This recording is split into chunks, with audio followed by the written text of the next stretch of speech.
اس لیے رسول اللہ نے فرمایا کہ کتنے روزے دار ایسے ہوں گے ان کو روزے میں سوائے بھوکا رہنے کے اور کچھ نہیں ملے گا۔ کیوں؟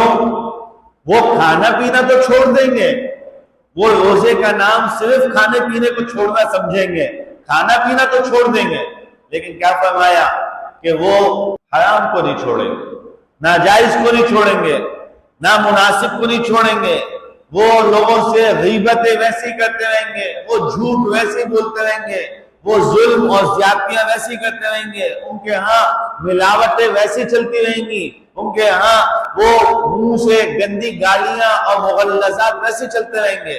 تو ایسے لوگوں کا روزہ سوائے بھوک اور پیاس کے کچھ نہیں دیتا۔ میرے محترم، اس لیے میں عرض کر رہا ہوں کہ اللہ سے پناہ مانگنی چاہیے کہ اللہ ہمیں ایسے روزے سے بچانا کہ سوائے بھوک اور صبح سے اللہ کے نام پہ بھوکے شام تک اور کچھ بھی نہ ملے۔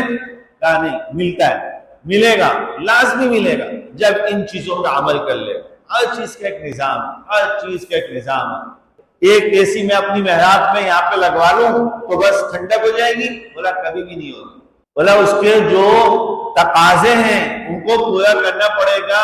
یہ ٹھنڈک تو دیتا ہے لیکن یہ ٹھنڈک کا اپنا بتاتا ہے میں کہاں سے کہاں تک دے سکتا ہوں، میں کتنی دے سکتا ہوں۔ ہر چیز کا ایک اصول ہے۔ بالکل اسی طریقے سے روزے کے اندر اللہ نے نظام بتا دیا کہ اللہ نے حلال کو بھی بند کیا، اللہ کے لیے حرام سے بھی بچو۔ تو روزے کا فائدہ کیا؟ ایسی ٹھنڈک دے گا جو یہ روزہ دل کو سکون دے گا، اطمینان دے گا، نور دے گا، اللہ کی روشنی دے گا، رب کریم کی عطائیں ہوں گی۔